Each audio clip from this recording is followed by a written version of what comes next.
कथितां भगवता नारायणेन स्वयं व्यासेन ग्रथितां पुराणमुनिना मध्ये महाभारतम्।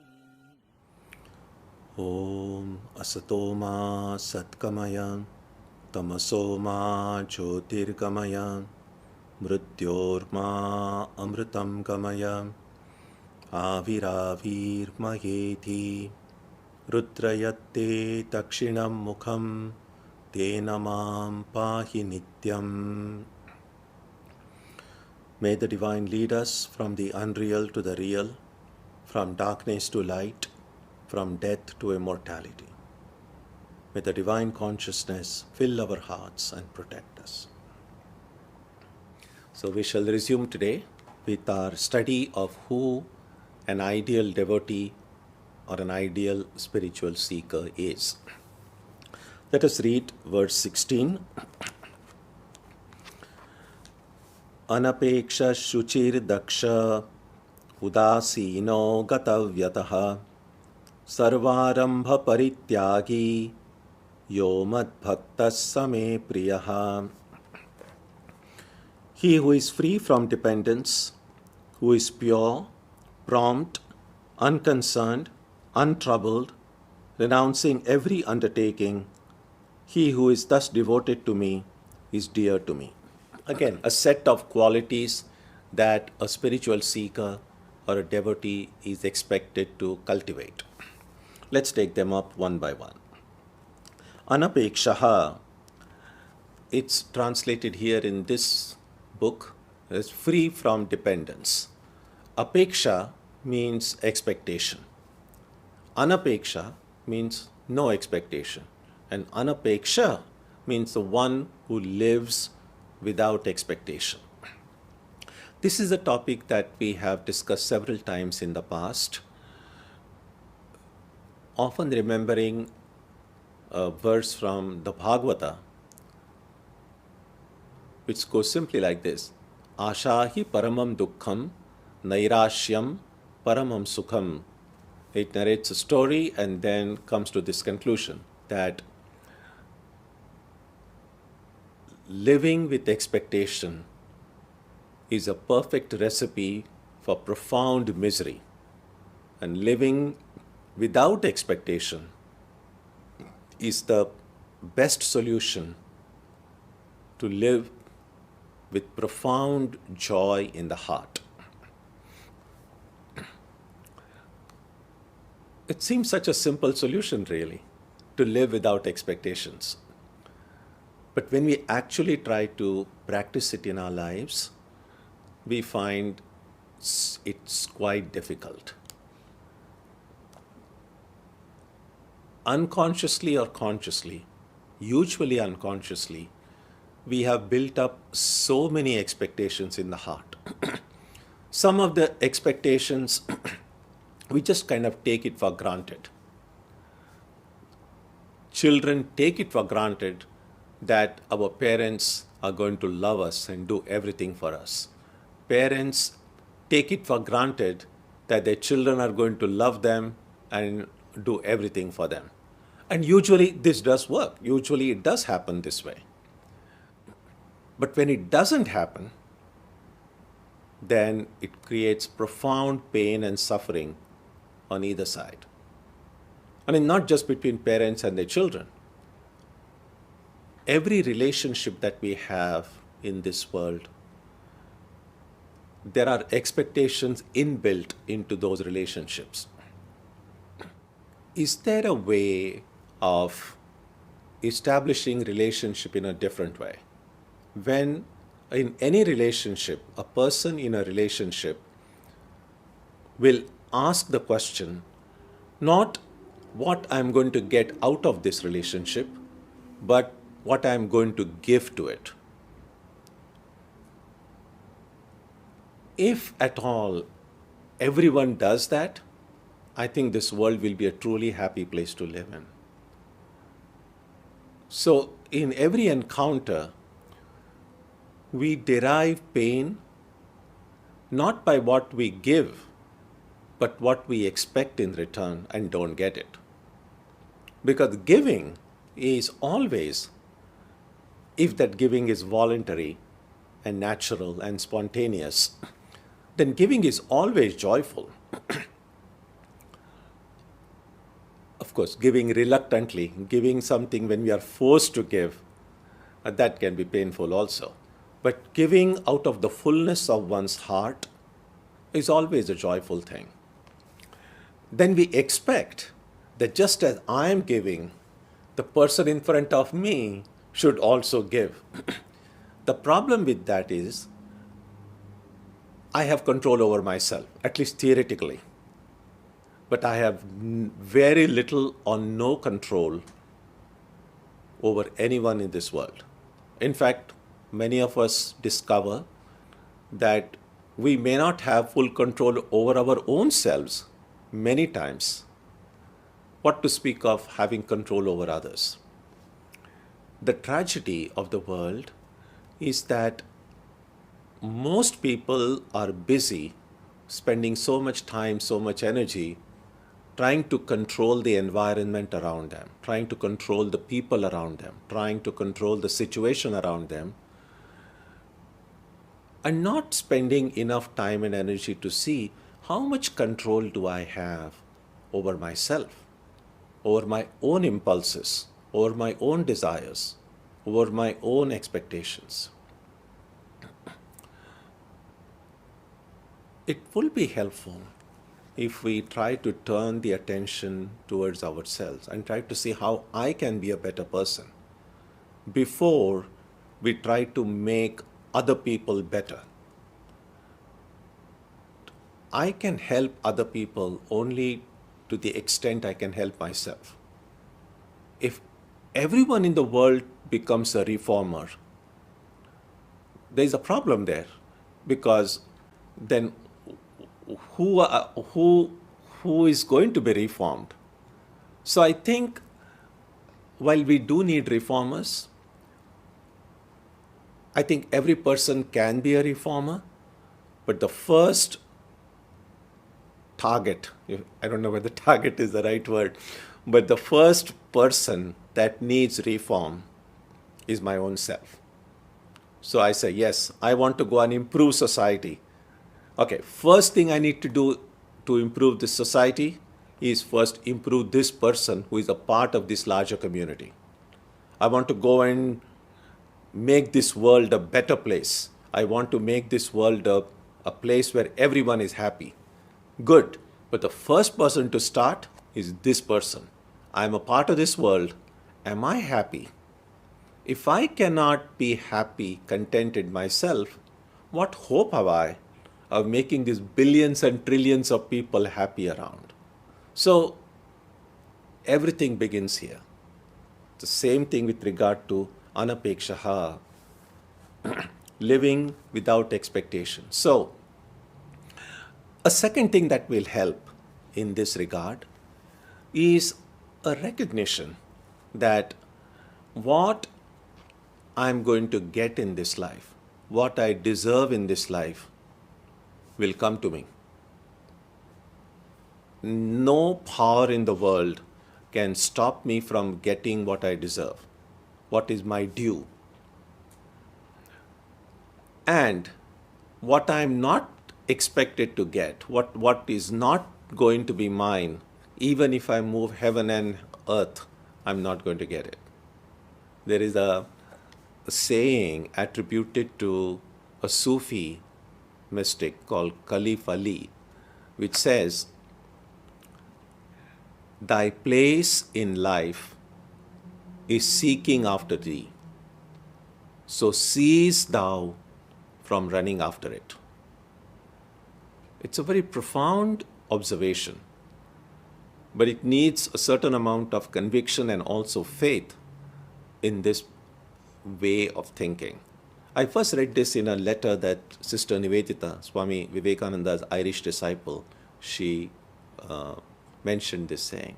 It's beautiful that thy place in life, that whatever I'm expected to receive in this life, from this world, from other people, whatever is my due will come to me.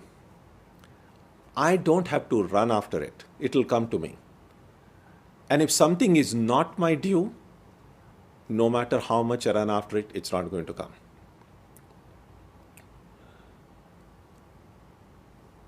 This insight also helps us a lot in living without any expectation, because if something that is mine will come, if it's not, it won't come. Let me do what is right. Let me do what is good. That's the spirit of the karma yogi. Or a bhakti path, a person on the bhakti path will say, I will do what will please the Lord, what will please God. And what pleases God is if I can live according to dharma. If I live truthfully, honestly, I can live without selfishness and hatred and anger. That will do it. Without any expectation from others. So that is anapekshaha, living without expectation. Because that is the only thing that will make us truly independent. People speak about freedom all the time. I want to be free, I am free. I'm not free. As long as I'm expecting anything from anyone in this world, I'm not free. I'm bound, I'm tied by my expectation. And those strings are being controlled by someone else. Because if I'm expecting something from someone, that someone, I'm giving that someone the power to make me happy or miserable. Because if I'm expecting something from someone and that person fulfills my expectation, I'm happy. If that person does not fulfill my expectation, I'm unhappy. So my happiness and unhappiness depend on the action of somebody else on whose actions I have no control. So I've already lost my independence. And so to be truly free, truly independent, live without expectations. Live without any apeksha. That's the Sanskrit word, apeksha. So a simple recipe for happiness. If I can touch my heart and say, I don't expect anything from anyone right this moment. I don't have to go to heaven. I don't have to do anything to be happy. I can be happy right now. If I can truly live without expect. The first step would be to at least minimize our expectations. That we have hundreds and millions of ways we keep on expecting things. Something could be very simple as, oh, I expect, I hope it's not going to be very hot this summer. I hope the weather is pleasant. That's an expectation. But I have no control over the weather. So why make myself miserable by just expecting whether the weather will be good or bad, the summer will be better or not? Don't expect, but just live in the moment. Do what needs to be done. Be ready for everything. Those are the ideas that will come later on. So first thing, live without expectations, because that is the only way to be independent. Next, who is pure? Shuchihi. And the yoga books and many other texts often speak about two kinds of purity. There is external purity, there is internal purity. External purity clearly is wearing clean clothes, having a shower every day, making sure that physically one is clean and pure and well groomed. Internal purity. Now there are many ways internal purity gets described. One way that gets often emphasized is the more I have desires for the perishable things of this world, my heart again is dependent, is bound by those desires, and to the extent it has lost its own freedom, it has become impure. So purity can be seen as something that is inseparably connected with freedom and independence. Anything that takes away my independence is a kind of a taint, is a kind of something that contaminates my freedom. And you see, anything that binds me is something that will not allow me to live freely, spontaneously, joyfully.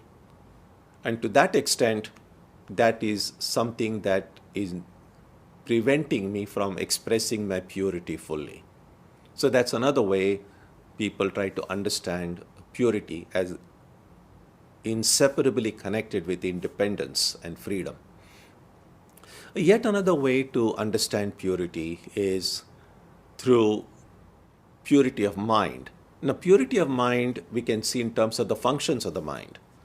So we have seen on other occasions how the three primary functions of the mind are the affective function, the cognitive function, and the cognitive function. That is the the intellectual part of my mind, which applies logic and reason. The other part of my mind, which applies feelings, which is application of feelings and emotions, and then there is the power of the will. So purity can be associated with all of these three. So purity of reason. In fact, the path of dhyana, the jnana yoga, is essentially to purify the power of reason. Reasoning itself cannot reveal God to us. There is in the Upanishad we read, Naisha tarkena matirapaneya. Tarka, just applying just logic and reason, you cannot understand the infinite. But then we say, well, but that's the only instrument we have.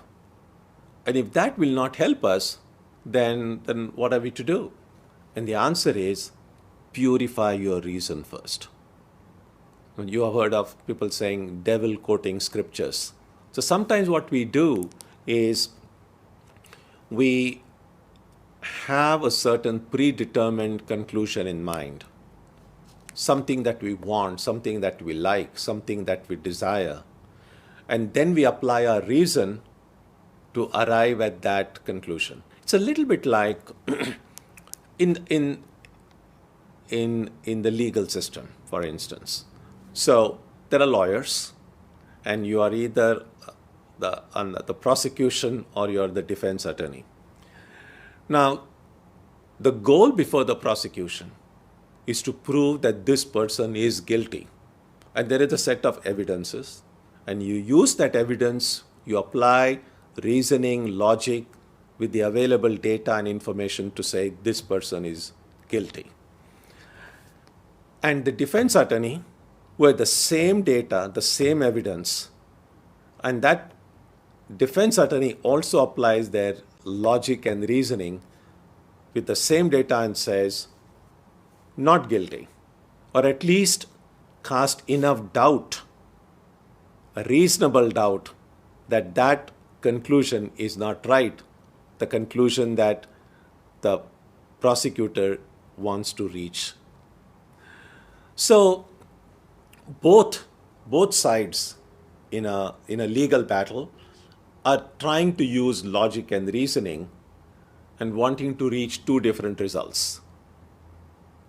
So purification of reason means applying reason in a way that will take me to truth, instead of applying reason to take me to wherever my mind wants it to go. So reasoning is never disparaged in Vedanta texts, but they say a reasoning that is in harmony with the revelations in the Upanishads. And once we arrive at that conclusion, that will transcend that reason, but through intuition and through our own experience, we will see that it does not contradict reason. But if we just allow an unrefined reason to go run helter-skelter, then there is no knowing where it can take us. Reasoning is like a knife, you could say. If I can wield it intelligently, properly, I can save a life. That's what surgeons do. But an unregulated, uncontrolled use of that knife filled with other desires, it can go and kill someone. So it can save a life, it can take a life, depending on how it is used. Reason is like that. So it's a very powerful ability that we have, but it needs to be used well. So purification of reason, that is one aspect of purity as well. Similarly, in the path of devotion, there is purification of feelings and emotion. Now, feelings are a powerful force in our mind, but it's not enough to be just have a lot of feeling and emotion and expect, well, I'm very emotional, so I'm a great bhakta. No, it doesn't have to be, because these emotions, where am I going to apply this powerful force of emotions and feelings? Are my emotions and feelings under my control? Or they are the ones who are controlling me? And that's why getting overwhelmed by our own emotions and feelings is never very helpful, unless and until those emotions and feelings have become completely purified. That is,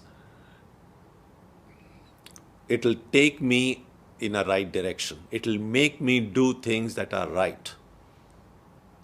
Because emotions and feelings that are not purified yet can take me in directions I'm unaware of. It could be very good, it could be terrible, it could be destructive. A lot of even most destructive acts in history and even in our contemporary society have been done by people who didn't lack emotions. Sometimes in a fit of emotion, people have gone and done terrible things. So emotions are powerful. But now if this emotion is to be directed toward the spiritual ideal, towards God, then they need to be purified. So purity can also be understood in terms of purifying the power of emotions. Same with regard to power of the will as well. The power of the will, unless it is controlled and guided by my emotions and my power of reasoning, to direct it in the right direction, in a direction that is not self-destructive, the power of the will is also can do a lot of good, can also do a lot of harm. So all these are very powerful tools that we have within us. The power of reasoning, the power of feelings, the willpower. But they all need to be purified in order for us to use them for our own good, something that will bring us happiness in life rather than pain and suffering. So that's about purity. Next, daksha. Daksha means promptness. Now, in very simple terms, promptness would mean whatever needs to be done in my daily life, I should do it promptly. But there are certain nuances as well. Oftentimes, even to know that if there are 10 things that need to be attended to, which is the one that needs immediate attention, which can wait for a few hours, which can wait for a day, which can wait for a month. So very rarely do we find in our lives, we just have only one thing that needs to be done. If that's the thing, it's pretty simple. If there's only one thing to be done, get it done. But oftentimes, many of us will find that, there are a bunch of things, maybe 5, 10, 15. Not every one of us keeps a list of these things, but oftentimes we know there are a lot of things in our lives that remain to be done. So daksha, promptness, would also mean which of these things that I have yet to do needs my immediate attention. So even to prioritize my commitments, prioritize the things I need to do, will also come under daksha, promptness. And this is an important quality in spiritual life, because there are always going to be many things which need our attention. Now, if depending on how high my spiritual life is in the list of my priorities, my spiritual practice, how prompt I should be in doing my spiritual practices, what it should be prioritized over or what it will be prioritized under, that will depend on wherever I place spiritual life in my list of priorities. So, promptness. Udasinaha. Udasina, it's translated here as unconcerned. Now, unconcerned doesn't really sound like a great quality. In fact, it seems very negative because concern, I feel concerned for you, seems like a something, a quality worth having. I'm saying unconcerned. So, unconcerned here is not in the sense of indifferent. Here, unconcerned really means unbiased. It means also that if there are, I don't make any distinctions. So, if a certain thing needs to be done, it needs to be done. But I will not allow my decision making to be influenced by my biases and prejudices. So that will come also under udasina. The second factor in this term udasina or unconcerned really means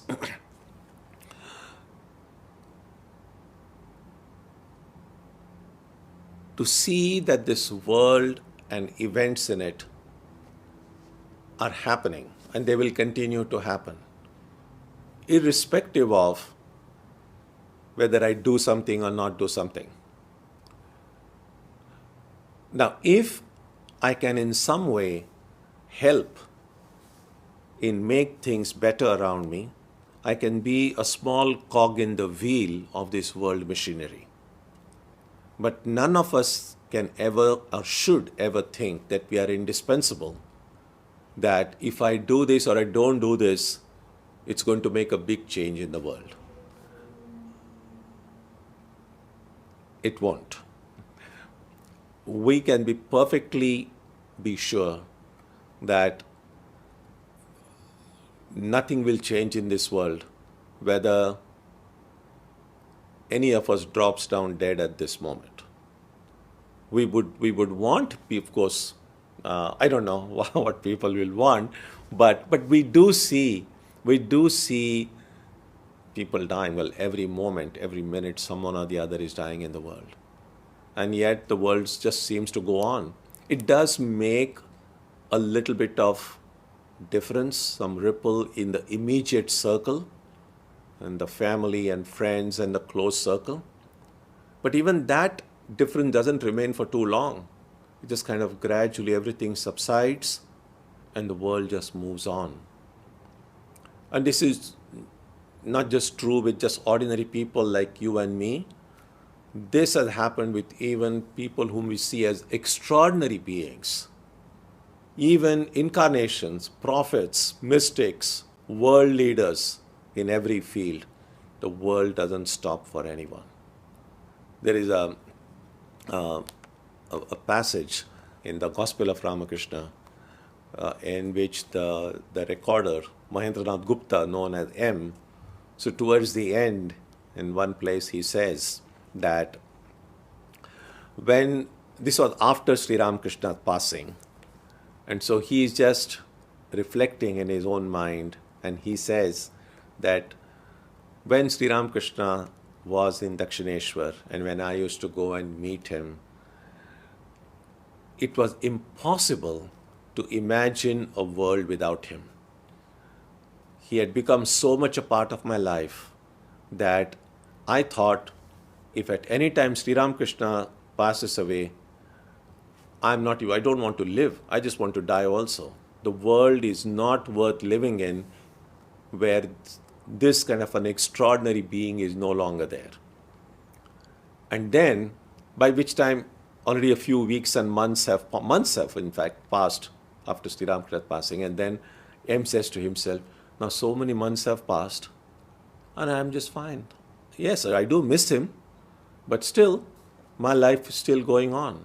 Now, that's just one instance, but what I want to emphasize is that the world is just fine without us. So, Udasina is a person, a devotee, a spiritual seeker who does everything that is good, who does everything that is right, with the full awareness that no one depends on me. We said earlier about not expecting anything from anyone, because that is the way of not depending on anyone. Now, this is the other side, that to recognize that I should not depend on anyone, and this whole world does not depend on me. People like me are being born every moment and are dying every moment. Oddly enough, keeping this in mind makes us free. It's a kind of liberation in itself to know that I don't depend on anyone and nobody in the world depends on me. It's so liberating. Think about it. Yeah, I just find it very fascinating. Now, sometimes people are afraid to encourage this kind of thought because it would mean I'm snapping all connections. I'm not dependent on anyone. Nobody depends on me. Like I'm just kind of left by myself. Actually, that's not the idea. Whatever connections are there are there. Whatever relationships I have are there. People will continue to do things for me. I will continue to do things for them. Nothing changes externally.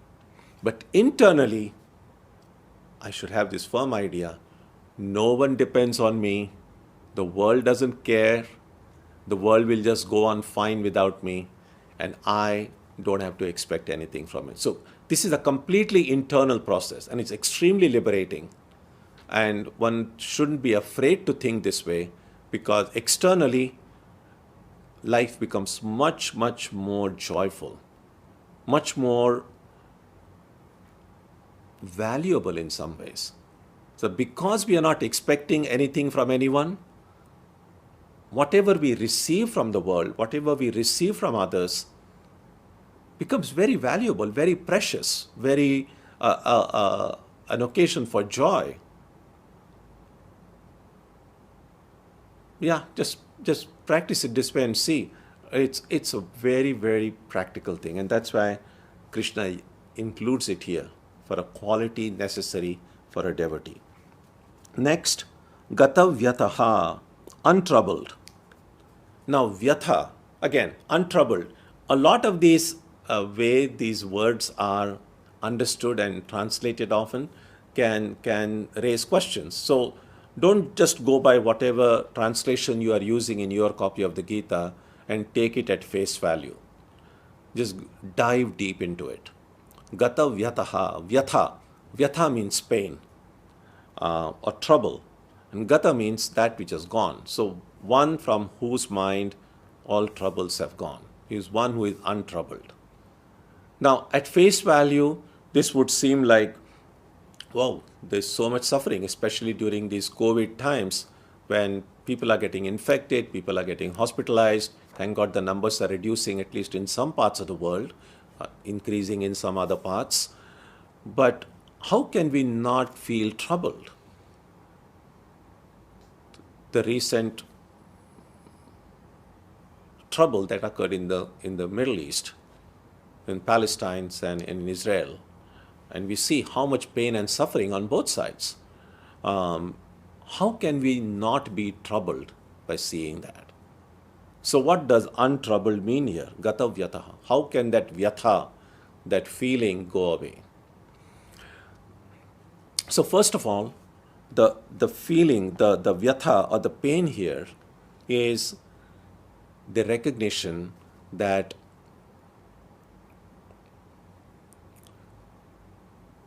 I will continue to do what needs to be done. But deep down, my connection with the divine is what gives me the strength to deal with both happy times and troubled times in the world in which I live. Because this Vyatha, this pain, this suffering, if I am troubled by it, my ability to help with the troubled mind becomes less. That's just it.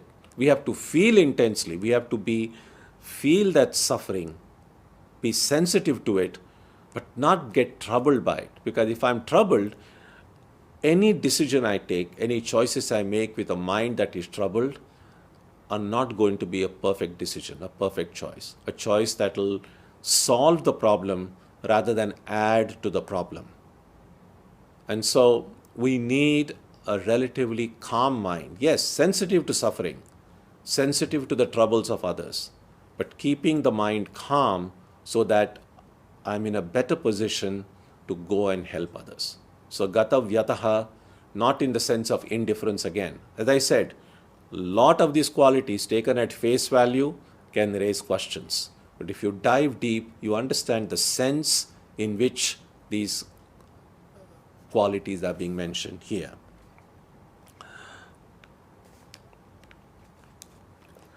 Untroubled can also be understood. Shankaracharya in his commentary, he says, Gata bhayaha. Fear is one trouble. It's kind of a common, any trouble that occurs, there is some kind of a fear in the heart. It could be fear for one's own safety or fear for the safety of others. But that fear again, so gata vyataha is same as gata bhayaha. Bhaya means fear. And as long as there is fear, we are not free again. Next, sarva arambha parityagi, renouncing every undertaking. Now, whatever we choose to do, every activity is preceded by an intention. And an intention is preceded by a desire. We have seen that chain before. How it is our samskaras which produce desires. When these desires are latched onto by my will, then it becomes an intention. And this intention then translates into action. The words in Sanskrit are samskara leads to desire, that is vasana. These vasanas are caught by the will. When it is caught by the will, it becomes an intention. In Sanskrit, it's called sankalpa. And when that intention is made, then the action follows, karma. And when the action follows, karma phala, the results of karma. So that's the way the chain reaction works. Now, sarva arambha parityagi means to say, I refuse to make any intention. In fact, there is a verse in the Mahabharata which says that, O desire, I have understood your secret. You are the one who brings so much pain and suffering to the world. But I know how to stop you. And he says, Sankalpa, I will refuse to transform a desire into an intention. Now, clearly, it doesn't mean all desires. We know that desires themselves are a neutral entity. There are good desires, there are bad desires. There are desires that bring joy. There are desires that take me towards freedom. There are also desires that bind me, desires that are self-destructive. So, I need an awakened mind that as these desires spring in my heart, to identify each desire and say, will transforming this desire into an intention and then acting upon it, will it lead to greater freedom, greater joy, or will it lead to greater pain and greater suffering? Now, if my mind is truly awakened, it can see clearly, then it will decide, it will know exactly which desires need to be acted upon, which desires should not be acted upon. That is the meaning of sarva arambha parityagi. So, although it is said renouncing all undertaking, that all here really refers to the undertakings or actions that lead me away from truth. actions and undertaking that will lead to greater pain and suffering rather than freedom and joy. So there are these two kinds of karma that are mentioned in texts. One is called sakama karma, the other is called nishkama karma. So sakama karma means karma that is done with desire. Sa kama. Kama is desire. So sa means saha, with.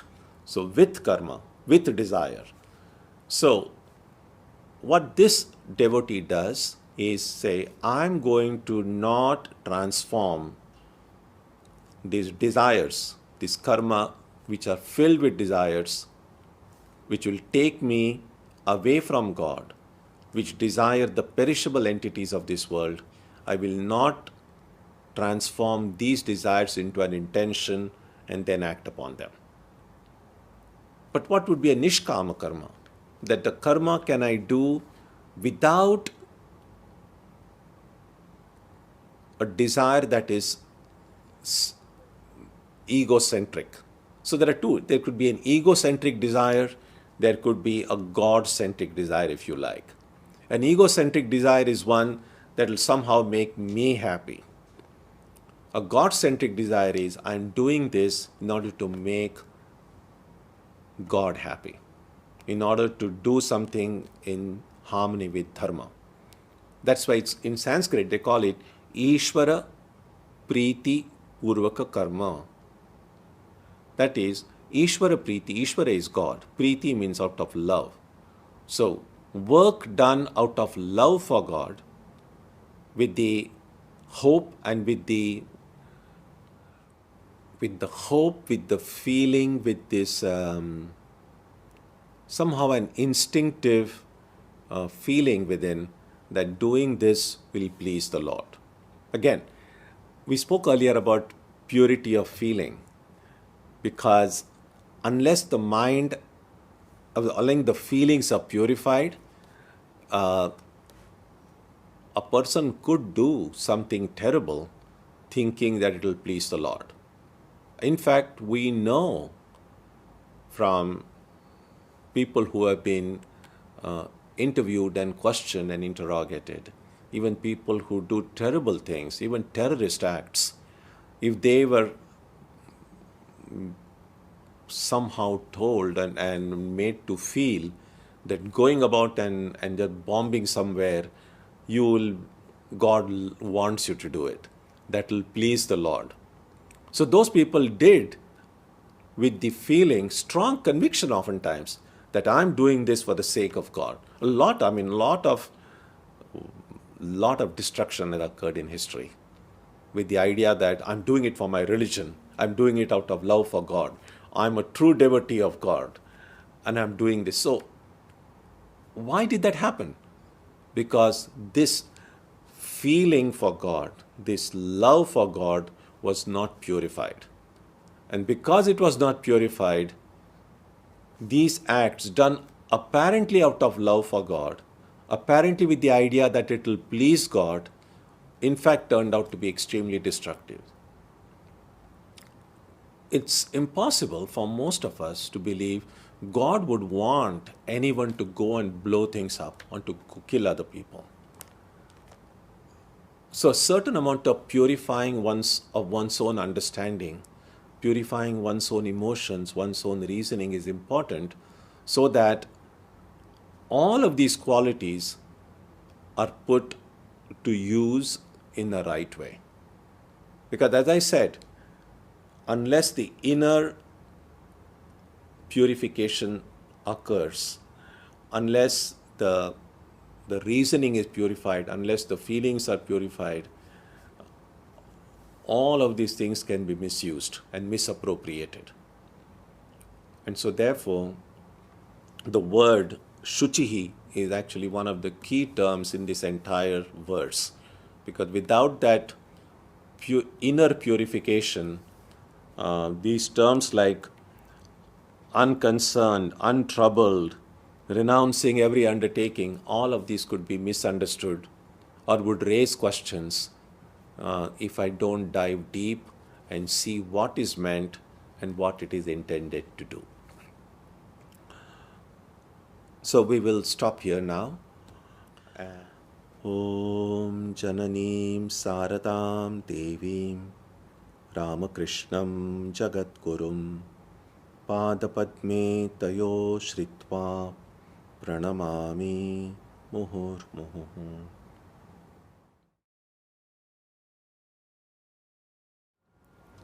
How would one keep their reasoning, feelings, and will pure?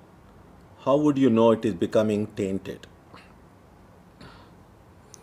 In fact, the practice of yogas themselves are a way of purifying these faculties of the mind. So those who practice Jnana Yoga, the first thing they do is, it happens when you carry out the practices of connected with Jnana Yoga, it first purifies the power of reason. Similarly, in Bhakti, the practices such as repeating God's name, repeating the mantra that has been given by the Guru, doing one's daily upasana, helping those in need selflessly, all these acts are primarily meant for purifying the mind. So this is the way to purify one's reasoning and one's feelings and one's will as well. And one of the ways we will know that they are getting pure is when we will make fewer mistakes. All of the choices that we make in life are done with the idea that those are right choices. I mean, no one consciously makes a wrong choice. It's only in retrospect, when we look back, sometime we find, oh, that was not the right choice. I should have chosen something else. I should have decided something else. So when we find in life we are making fewer mistakes, then that is a sign that my mind is getting pure. My mind is acquiring enough clarity to do things that are not self-destructive. Next, what starting steps can we take for breaking bad tendencies? The starting steps are clearly exactly what our parents and our elders in the family keep telling us from our childhood. Be in the company of good thoughts, good friends, good ideas. And that's why the kind of company we keep and what happens when we are in the company of others. If that is good, if that takes me nearer to my spiritual ideal, if that makes me become a better human being, then that is helpful in removing bad tendencies. Similarly, the kind of books I read, the kind of television programs I watch, the kind of habits I develop, all of these things contribute, because every action does produce an impression, samskara. And it's just the collection of these samskaras that determines a tendency. So if I have positive, healthy samskaras, then I have a healthy, positive tendency.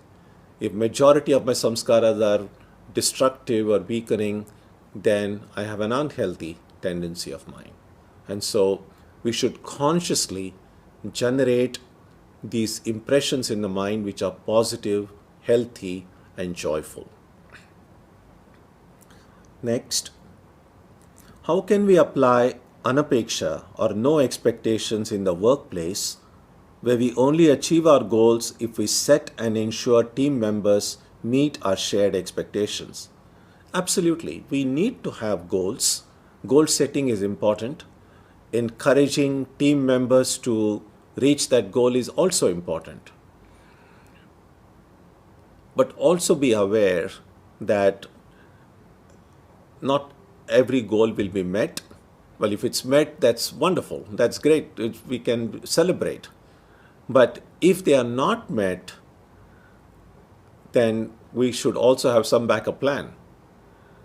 The second thing also is we can encourage our team members to work, but ultimately, how much they will work there is some limit to how much you can control that. As someone leading a team, you can say, you must work 8 hours, sit here and work. You can do that. They can be at their computer or whatever their workplace requires them to be at. But yet, how much they'll actually work and what would be the quality of that work would depend so much on the people themselves. And so, a spiritual seeker recognizes the limitations. That yes, there is a certain amount of things I could do to motivate others, but ultimately my control over how much is done is still limited. And because my control is limited, I should factor that into the expectations that I have. Because if I don't factor that, and if things don't turn out the way I expected them, I'm going to be profoundly angry or miserable or frustrated. And none of these things lead me to a state of mind where I can make good decisions going forward, either for myself or for my team or for the company I work for. So ultimately, it's counterproductive to live with these expectations. The best thing to do is to say, give your best shot yourself, motivate your team members to give their best shot, and see what happens. And be prepared for whatever that happens. And that would be, I think, a more productive way to go about doing things. And those of you who have been in such situations in life, through your own experience, will have generated other ways of understanding that situation as well. Next, when the family is suffering, unable to cope, and hence treats other family members like a punching bag, how can one find a way to give to that relationship with firmness and kindness? Well, when someone is suffering in the family, surely other members of the family can be a great support and help. Now, sometimes people who are trying to receive help may not always do it with great kindness. You may not always get in return a lot of gratitude. Sometimes you might even get anger, or you might even get that we don't need your help. But if you know that it is something good for them, you will still do it. And that's what oftentimes parents do for their children. They see sometimes that what is good for the child, and even if the child resents it, they will still do it. And this kind of works well up to a certain point. And then when children become teenagers, they begin to think that they know better what is good for them than their parents. And then the equation kind of becomes a little bit murky. But we have to do the best we can and not expect anything in return. That's the goal. That's the ideal.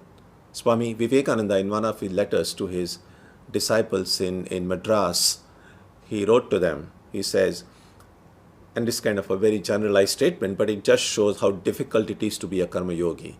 So Swamiji wrote to them and said, if you want to go and serve in India, that time Swamiji was in America, and he was corresponding with his students and disciples in India.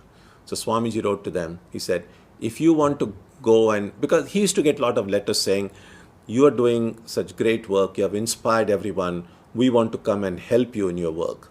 And then Swamiji wrote to them, yes, you're welcome. But he said, if you want to help in the work that I'm doing, then be prepared that the very people you help are the people who will turn against you. The very people you help might stab you in the back. The very people you help might be the people who kick you in return. In spite of that, if you're still willing to come and help them without complaining, without demonstrating, without getting frustrated, then you come. Because if you are just expecting that, I'm going to go and help people and they are all going to be very grateful and they are going to say, oh, thank you, thank you. Well, that's easy. But to go and help someone when that someone is not even acknowledging the help that you are giving,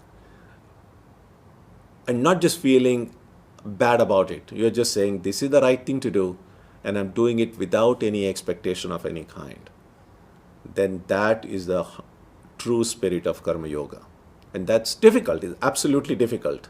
But if we have reached that stage, then that is where Krishna says, such a bhakta, such a devotee is whom I like, who is dear to me. Next, how do we know if the desire of living another kind of life away from this world is a true call, or if we are just doing like Arjuna did in the first chapter, trying to run away from our real duties? It's not always going to be very easy to know, but that's true with anything that we do in life. That whatever major decisions we take in life, we are never really too sure how that decision is going to impact us. A simple thing as when you are applying for a job and say you have received a call from 2 or 3 different companies, and you have interviewed there in all those places and they all want you. Now, obviously, you cannot accept all the 3 proposals. You are expected to accept only one. So we do make a choice using whatever information that is available to us, weighing all the pros and cons, and we do make a choice. Do we know absolutely sure whether that choice is right or wrong? No, we don't. But we make an informed decision based on whatever our skill, knowledge, and experience has taught us. So that is exactly the answer to your question. That how do we know whether a desire for living another kind of life is a true call? We will know only in retrospect. That if I choose to live in a different way, after weighing all the pros and cons and deciding that now this is what I want to do, and I start doing it, and if I find that it just worked out fine, that I find fulfillment, joy, and contentment doing it, well, that was a good choice. But sometime you might find, oh no, I thought this was the right choice, but it wasn't. So, a bad call. Do I have to then regret and just feel terribly bad about it? Doesn't help. All that I can say is I've learned something. And one of the things we learned is no one gets it right all the time. Everyone makes mistakes. Even people whom we see as completely successful and perfect in every way, if you look at their lives, even they have made mistakes. So mistakes themselves don't determine whether someone is doing right or wrong. What will make a difference is whether I'm repeatedly making the same mistake in life. That really is not, that's unforgivable really. So if every mistake I keep on learning something, that's great. And again, no one lives in life without making mistakes. So we should not feel bad about it if we make sometimes wrong choices or wrong decisions, because it happens in every life. What should concern us is that if I make a wrong decision or a wrong choice and don't learn anything from that mistake, that is of concern. But making a mistake itself is fine. That's absolutely fine, provided it's not the same mistake over and over again. Next, what are practical steps we can take to practice self-compassion on a day-to-day basis if we make mistakes even when trying to do what is right? We just keep on learning. Keep on learning to be kind to ourselves, but to just keep on learning and praying also that I I should keep making fewer mistakes in life. That yes, if I'm making 10 mistakes today, over time, 10 mistakes daily, then over time, maybe 8, 7, 6. That's the way to kind of look at it positively, that I'm making fewer mistakes. I think what we need in life is just being balanced, not not having unreasonable expectations of oneself, but also not forgiving everything within oneself. So we should be able to take ourselves to task if we don't do what needs to be done, because that is always better than someone else taking us to task.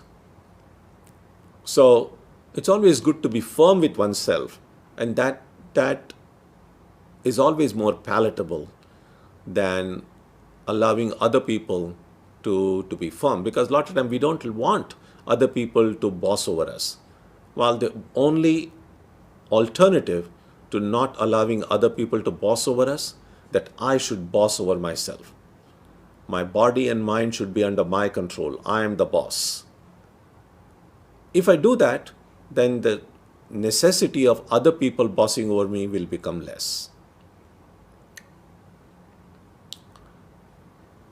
Next, individual intention needs to be guided by our spiritual life. And ego gets in the way of that. But is there a larger intention that we can surrender and become a bit player rather than a director? If we all surrender to that higher intention, is that the way the world becomes less troublesome? Yes, it will, except that everyone has their own idea of what that higher intention is.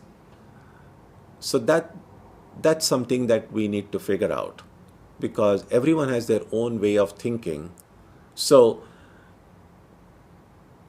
it's a good motivating power to hope that everyone in the world will do it. But we know how complicated the world is. Although we might say, well, let everyone think this way, we know everyone is not going to think this way, which is why the world is what it is, which is why when we study history in every century, not particularly different. Yes, some of the details will vary over time, but a study of history teaches us that we don't learn from history.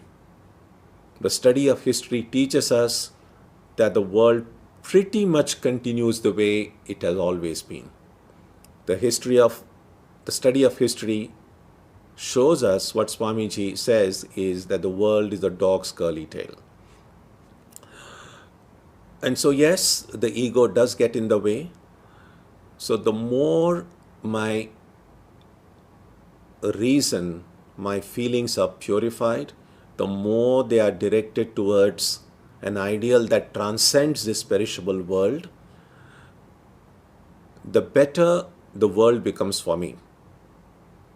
And the more the number of people who do that, to that extent, the world outside also becomes better. Now, it's not so much a matter of numbers. It's not as if, in order for the world to become better, more than 50% of the world people should be good and less than 50% should be bad in order for the world to become good. I don't think it is simply a numerical issue. What the world needs at any given point are at least a few enlightened beings in every generation, in every part of the world. And a good percentage of people who may not be perfect, but who are at least earnestly trying to be good. Now, numerically, these people who are enlightened and the people who are striving to be good may still be a minority, but their goodness can somehow hold in balance the wickedness if you like, or you could say at least that material tendencies of the rest of the world that can still hold in balance. So it's not about just 50% thing, but it's about the power of goodness outweighing the power of wickedness in the world. And that's the hope that we should. And the very first thing, as we often say in Vedanta, is every one of us has to start saying the reformation process begins here. I must become good. I must become honest. And to the extent I'm able to become good, I might have some chance of influencing at least my immediate circle to become good. That's all that most of us can do. People like Jesus and Ramakrishna and Buddha, they do come periodically, and they will influence a vast section of humanity. But to a lesser extent, to a much smaller extent, every one of us can be that little spark of light. First of all, becoming good ourselves and trying to spread that light. Even if we don't do it as an activist, just being good and honest and pure myself, even without wanting to go and make everyone good and honest, just by being that way myself, I will naturally be influencing people around me, even without consciously doing it. Because a good person, an honest person, a truthful person, just by being good, honest, and truthful, by the thinking those kind of thoughts, developing those kind of relationships, employing that quality, that purity in the work that they do, will be influencing people around them without consciously doing it. So I think it all begins here.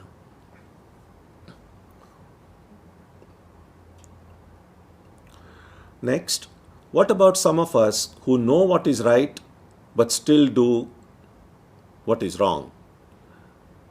Well, if we do it consciously, that knowing something right and still do something wrong, we can only hope that someday we will wake up and say that I know what is right, and yet I'm so suffering because I'm not able to put it into practice. So maybe my own pain, my own suffering, my own stumbling, my own falling down again and again will convince me that I should put into practice what I know to be right.